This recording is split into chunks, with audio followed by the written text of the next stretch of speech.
ඔන්න දරුවනේ අපි බලන්න යන්නේ අපේ බුදුරජාණන් වහන්සේ නාලාගිරි ඇතා දමනය කළ ආකාරයයි. බුදුහාමුදුරුවන්ගේ දියුණුව ගැන ඉවසාගත නොහැකි වූ දේවදත්ත හාමුදුරුවන්ගේ හිතේ ලොකු ඊර්ෂ්‍යාවක් වගේම නපුරු අදහසක් ඇති වුණා.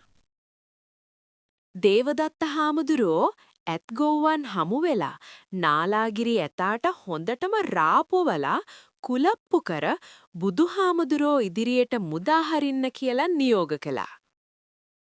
හොදටම මත්වෙලා වියරු වැටුණු නාලාගිරි ඇතා මහා සද්දෙන් පාරේ තිබුණු හැම දේම විනාශ කරගෙන ඉදිරියට කඩාගෙන ආවා. කුලප්පු වුණු ඇතා දැකලා බය වුණු මිනිස්සු කෑ ගහමින් එහා මෙහා දුවන්න පටන් ගත්තා. නගරේම ලොක්කු කලබලයකින් පිරීලා ගියා.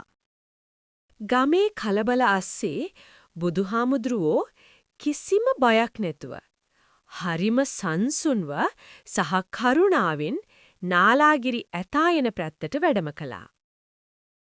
ඇතා වේගයෙන් බුදුහාමුදුරුවෝ ළඟට කඩා වැදුනත් උන්වහන්සේගේ අපිරිමිත මෛත්‍රී සහගත බැල්ම ඉස්සරහා ඇතාගේ රුදුරු බව ටිකෙන් ටික අඩු වෙන්න පටන් ගත්තා.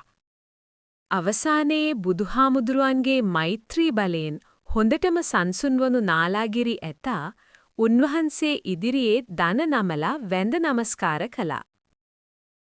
ඔයාලට තේරුණාද දරුවනේ? වියරු වැටුණු රුදුරු බව පවා දමනය කළ හැක්කේ ක්‍රෝධයෙන් නොව අපිරිමිත මෛත්‍රියෙන් සහ ඉවසීමෙන්ම පමණයි.